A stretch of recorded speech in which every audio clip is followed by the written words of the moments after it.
মৃত ব্যক্তির পক্ষ থেকে কুরবানি দেওয়া যাবে কিনা? যাবে, তবে নিজেরটা দিতে হবে। হযরতে আলী রাদিয়াল্লাহু তাআলা আনহু তিনি রাসূলুল্লাহর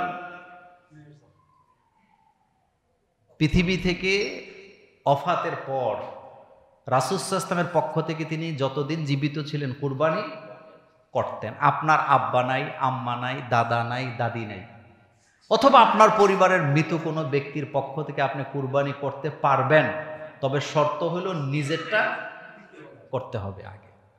আপনার নামে আপনার পক্ষ থেকে কুরবানি দেন নাই, কিন্তু আপনি আপনার বাপ মরে গেছে, ওনার পক্ষ থেকে দিতে পারবেন না। আগে নিজেরটা ঠিক রাখবেন। নিজেরটার পরে যদি কোনো সুযোগ থাকে তাহলে মৃত ব্যক্তির পক্ষ থেকে কি দিবেন?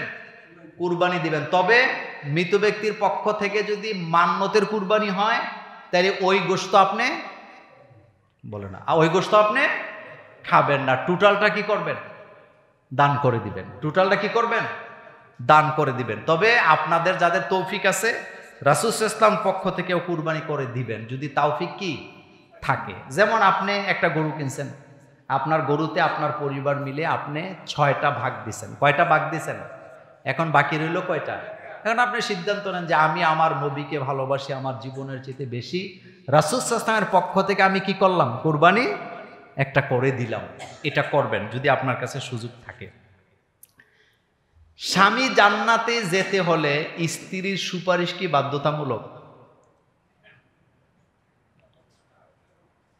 স্বামী স্ত্রী একজন আরেকজনকে সুপারিশ করে জান্নাতে নেওয়ার কোনো সুযোগ নাই।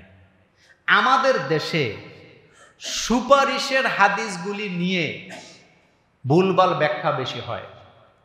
আমরা অনেকে মনে করি রাসূল সাল্লাল্লাহু আলাইহি ওয়াসাল্লাম হাসরের মাঠে আমাকে সুপারিশ করবে, আমি জান্নাতে চলে যাব। আর এই ক্ষেত্রে ম্যাক্সিমাম লোকে মনে করে রাসূল সাল্লাল্লাহু আলাইহি ওয়াসাল্লাম ইচ্ছা মতো সুপারিশ করবেন। এটা ভুল।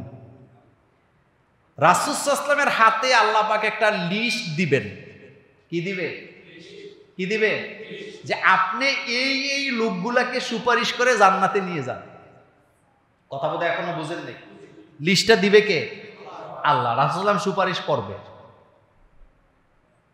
হাউজে কাউসারের পানি যখন পান করানো হবে সবাই দলে দলে সেখানে যাবে, কিন্তু সবাইকে পানি পান করতে পারবে?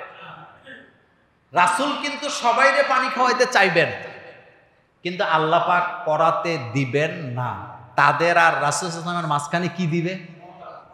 পর্দা দিবে। রাসূল তখন বলবে, আল্লাহ এরাও তো আমার উম্মত, এদেরকে আমি পানি পান করাবো। আল্লাহর ফেরেশতারা বলবে, না এরা আপনার উম্মত না, এরা নকল উম্মত। আপনি আসার পরে তারা ইসলামকে ধ্বংস করছে, ইসলামের মধ্যে নতুন কিছু আবিষ্কার করছে, এরা শিরিক করছে, এরা বেদাত করছে, এরা ইসলামকে বাড়াইছে, ইসলামকে কমাইছে, সুতরাং তারা আপনার উম্মত হতে পারে না। সেম কথা। মানজাল্লাযী ইয়াশফাউ ইনদাহু ইল্লা বিইজনি। আল্লাহ পাক বলেন, এমন কে আছে যে আল্লাহর হুকুম ছাড়া আল্লাহর সামনে সুপারিশ করতে পারে?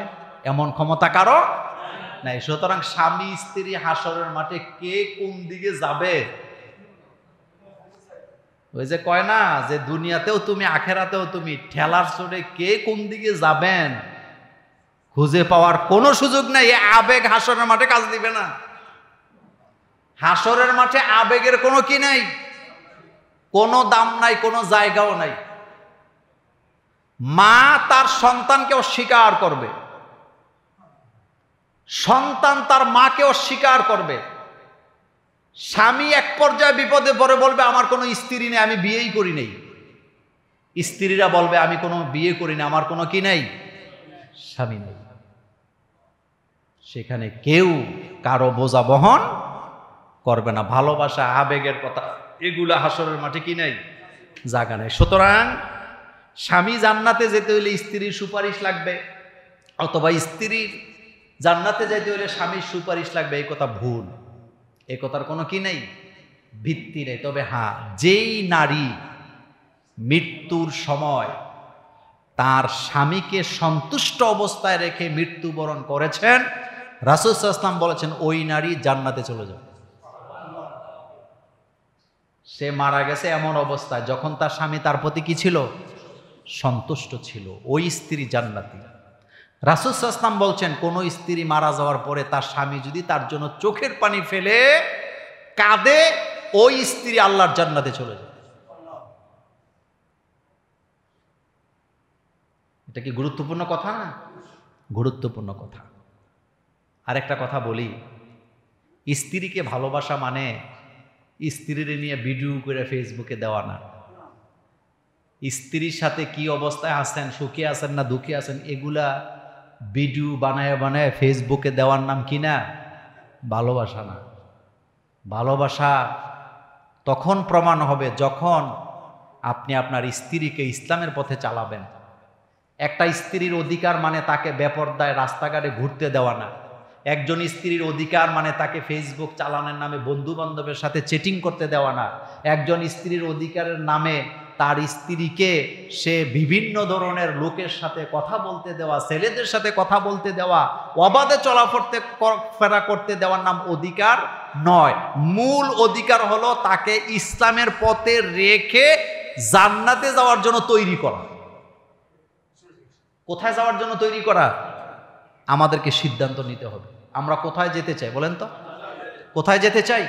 আল্লাহ যেন আমাদেরকে জান্নাতের জন্য কবুল করেন। একটা কথা মনে রাখবেন, ছাপা দিয়ে নিজের বুঝ দিয়া জান্নাত পাওয়ার